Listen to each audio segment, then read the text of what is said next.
Над 100 телефони откриени минатата недела кај притворениците во истражниот затвор Скопје во Шуто-Оризари. Само неколку дена откако беше откриен телефон кај Васил Јованов биле направени повеќе претреси.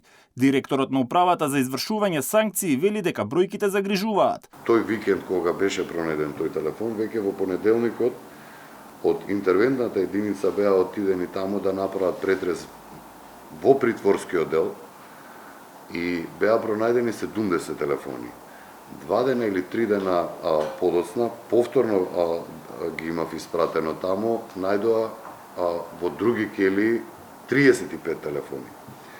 Вчера беа исто така во затворот во Шуто-Оризари, или попознат како Шутка, али во полуотвореното и отвореното деление најдоа повторно негде околу 30 и нешто телефони. Дисциплинските постапки против двајцата затворски полицајци од затворот во Шутка кои му овозможиле телефон на Васил Јованов, лицето кое на булеварот Партизански одреди ја прегази Фросина Кулакова, се веќе покренати и завршени, информираше Пандов.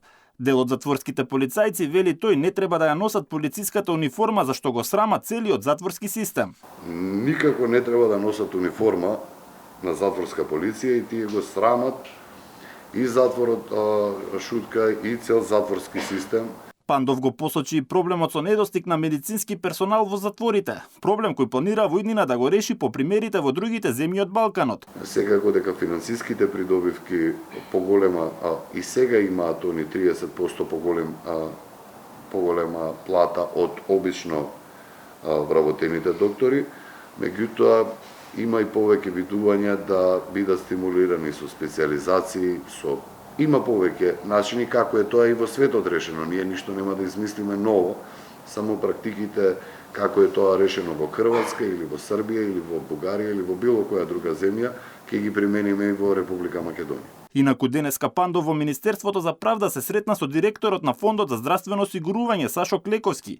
Ја најавија реформата со која ќе им се овозможи на сите осудени лица што издржуваат затворска казна да имаат здравствено осигурување веднаш по влегувањето во затворскиот систем.